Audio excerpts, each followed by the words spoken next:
Turn it up, baby. NCAA tournament, once again, victorious. Read up not too long ago, maybe less than a week ago, that they actually lost revenue from last year. Now, that doesn't make it a loss. It doesn't make it a disappointment. It's just they didn't meet their quota from last year, but they still making mega billions. But you know, the rich people, if they don't reach their quota, it's an L for them. It's not an L, man. And I'm hoping that Final Four yesterday at NRG Stadium in Houston, Texas, got a lot of that revenue back, especially with that opening act with FAU, Florida Atlantic Owls, versus the San Diego State Aztecs. What a beautiful game. Let me touch up on that, then we're going to continue to move on. But like I said, you know, the tournament to me is still great. I understand a lot of 1 seeds, 2 seeds, even 3 seeds all got bumped. Like I said, that's what makes this tournament so great. It's 1 and out. It's not a best of 3, a best of 5. It's not a best of 7. You got to bring your A game every night, like the UConn Huskies, who've been beating everybody by an average of 15 points a game, outscored everybody, won by 103 points. They are bringing it every game. But I'm going to get to them on my second story. We're going to start off with Florida Atlantic that had an incredible year in Conference USA, representing Conference USA, who's on the map. North Texas, UAB, you know what I mean? Florida Atlantic, you cannot sleep on that conference no more. Let me take these over. We're going to start the show officially. 35-4 for Florida Atlantic. They was a 9th seed playing a 5 seed in San Diego State Aztecs. And the line was 2.5 Aztecs. Yesterday's game, the Aztecs jumped out early, something like 14-5.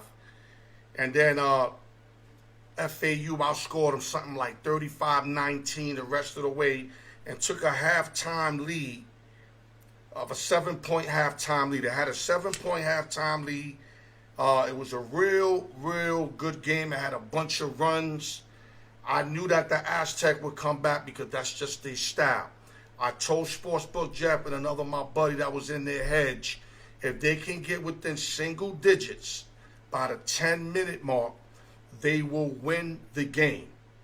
Now, how they won, I understand, was crazy. I mean, I started yelling out, kind of felt like surprise because FAU is such a tough team. I mean, Elijah is a fucking animal. He remind me of my baby Vince Carter, man. Elijah Martin is an NBA player. He's an NBA body individual playing in college. The guy reminds me of Vince Carter, even wears his number. But he's sporting like, you know, like braids or something.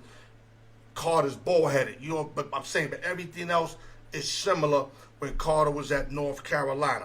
Martin is an animal. I mean, he can hit a 3, he could dunk it on you, go reverse on you. I mean, he is the key component on the Owls team. You know, Owls got a few cats, you know what I mean? They got you know, Baby Leday, you know what I mean? And Nicholas Boyd, who's also really good, you know what I mean? And it's just, they can hit you from so many ways. Like, I slept on this team. I actually had no knowledge of this team like that. Jeff was breaking it down for me. Being from USA, you know, Conference USA, I don't really keep up with those conferences, though I need to start doing more of it, especially me doing this tourney, and I will, I promise you. But these guys were the super duper truth, got to the Final Four and lost on a buzzer beater by Lamont Butler. Now, like I said, Aztec went up early. FAU came back, had that run, 35-19. They was up actually 16 points after 15-minute mark in the second half, and Aztec makes one of the biggest comebacks ever in the Final Four. And not only did they came all the way back, they won the game. Everything that needed to happen for them in that last minute happened for them. They got a stop, and they hit a buzzer beater by Lamont Butler that looked like a busted play. I mean, they gave him the ball with, like, you know, after a miss, like 7-6 seconds. He went to the right side of the court, kind of fumble there. I was surprised that the FAU guy, the guard, because they had like I think a forward on him or maybe another guard.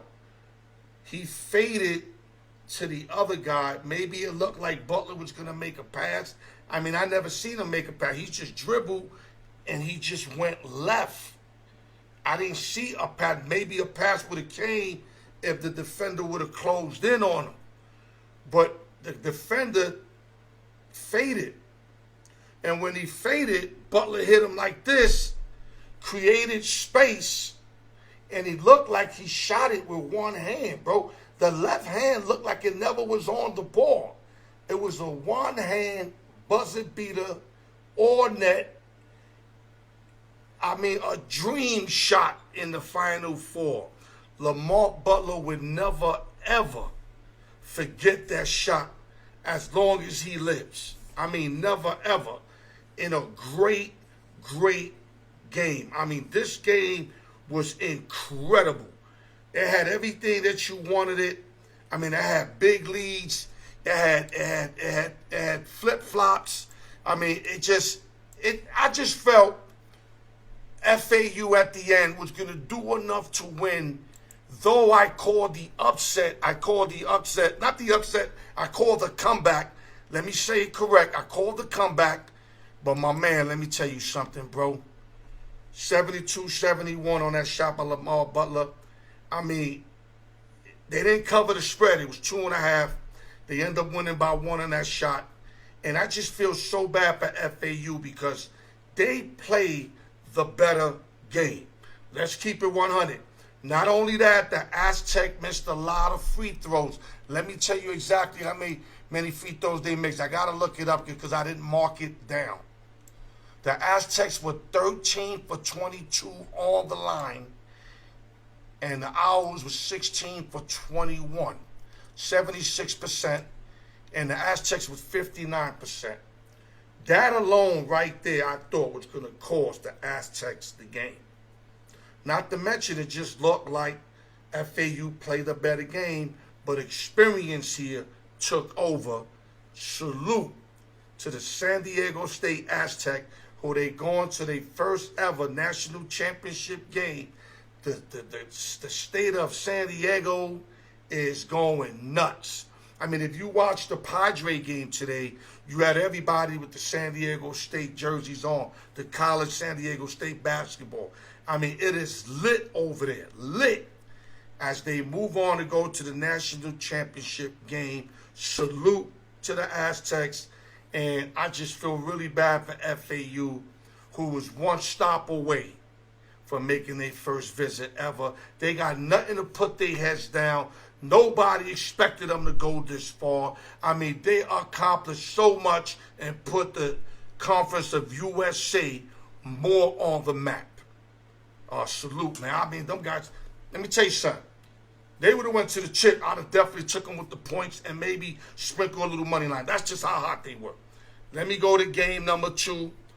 Miami Hurricanes versus the Connecticut Huskies. Hurricanes, 5th seed, 29-8. Huskies, 4th seed.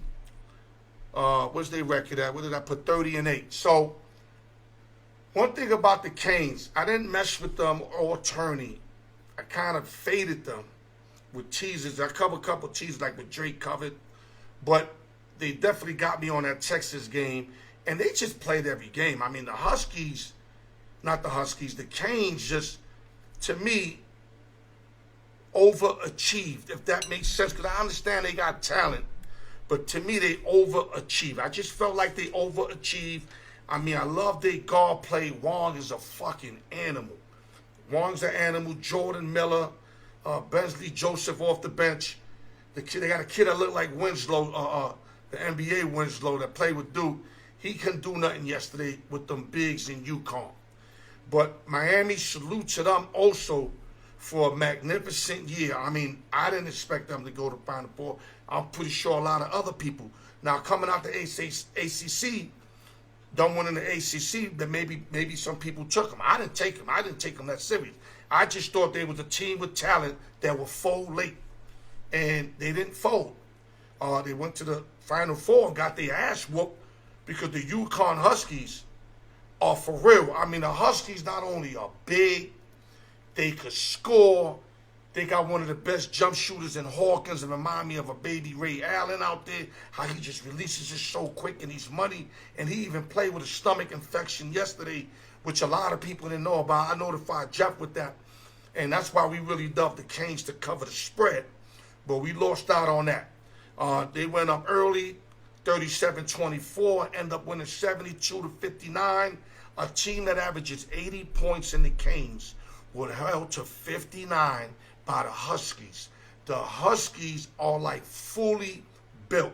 Now, I'm not here and say they one of the best teams ever. No, I mean, I got the Fab Five over them, UNLV over them, the North Carolinas with Vince Carter, with Jordan over them. But they are real solid. I mean, Sanogo is an animal. Adama Sanogo's an animal. Shot 9 for 11, hit 21. Like I said, Jordan Hawkins only went 3 out of 8, hit 13. But that quick rifle release he got is impeccable, man. And then you got Alex Carban with that funny wind-up. Then they got some bigs that could just rebound. They play D. If you notice the Canes, when they try to set the half-court offense, they couldn't really get a groove because the Huskies not only moved their feet, they bigs moved to the spot. So, I mean, it's great coaching by Hurley. You know, Hurley playing with Duke, probably learned all that from Coach K. But it looked like they was beating Miami to their spot on defense. It's like they knew what plays were coming. That's what I was a little befuddled at because they were beating them to the spot. And I was like, how is that even possible? And then in the second half, it was a tied score, I think if I'm correct, 35 apiece. Huskies won every game in this tournament by 15 or more points. This game they won by 13, but they outscored their opponents by 103, which is pure domination on a field that we all thought was level. And it was level because if you think about it, the Huskies are 4th seed. It's not like this is a 1 seed doing that or a 2 seed. They was a 4th seed, but for a 4th seed, they knocking motherfuckers out the box, man. Quickly. By halftime, it's ball game. So now we're going to go to the national championship game. I touched up on the Final Four. 5th seed, San Diego State, 32-6. 4th seed, Connecticut Huskies, 30-8. The line is minus 7.5 for the Huskies, 132.5. Now let me give y'all a story. There haven't been a big line like this since 1985, which was the Villanova Wildcats versus the Georgetown Hoyas. Here we go, Hoyas, here we go. That Hoya team with Patrick Ewing, David Wingate, Reginald Williams. I mean, these guys was tough as nails. 8-point favorite versus Villanova that had Ed Pickney, who was a decent NBA player but a real good college player, Harold Jensen, who was water from the outside that game, and the McLean brothers, who weren't related, but they used to call them the McLean brothers. They played a perfect game. Now, it was no shot clock, so they started doing that, you know, that 4 spread out. So that's what made it, where they were going to make it a close game. But even spreading it out like that, when you shoot, you have to make your baskets because you know Georgetown's going to score with all that offensive force I just told you. The Villanova Wildcats with Coach Riley Marcelino, I don't know if I'm saying it not right, but the little fat dude, I love him. Marcelini, something like that. Played a perfect game and beat Georgetown. So what I'm trying to say is the Aztecs are going to have to play a perfect game if they want to beat the Huskies. I'm not saying this Huskies team is as good as that Georgetown team because these guys was like super duper nice with it. But this Husky team is really good. And if Hawkins is on, And Sunoco just pulls out once in a while, can drop a three, Carabin hitting threes, and they put that defense. They as good as anybody. They just less known names. You know, like Sunoco. Nobody really knows him. Hawkins is getting his name out there. Carabin, nobody really knows him. But let me tell you something. These guys are for real. They didn't go blow everybody out for no reason. Aztecs got to play a perfect game. It's going to start off defensively. They got to get stops. They have to score the ball. They're going to have to go inside because they also got some big fellas. Let me see if I can name you a few of them right here. Give me a minute. Give me a minute, guys. Like Bradley is a guard. He's going to have to be able to hit threes. He sunk 4 out of 8 the last game. He was like 0 for 10 before that. Bradley has to deliver. He has to deliver. Lamont Butler's going to have to produce. And Jadion Lede is going to definitely have to produce. These 3 guys are going to have to put picks, hit open shots, and most definitely hit their free throws.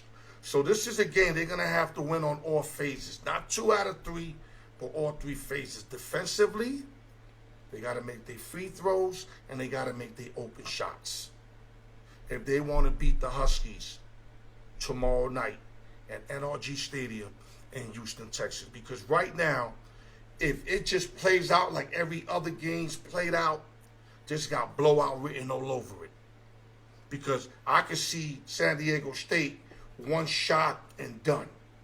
Because Huskies is grabbing all the rebound. They got bigs, dogs.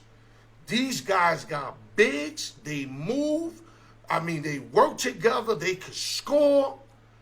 San Diego State is going to have to play a perfect game.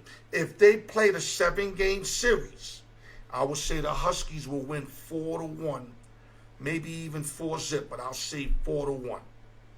But I'm just letting you know right now, me and Sportsbook Jeff are leaning on the Huskies with the +7.5.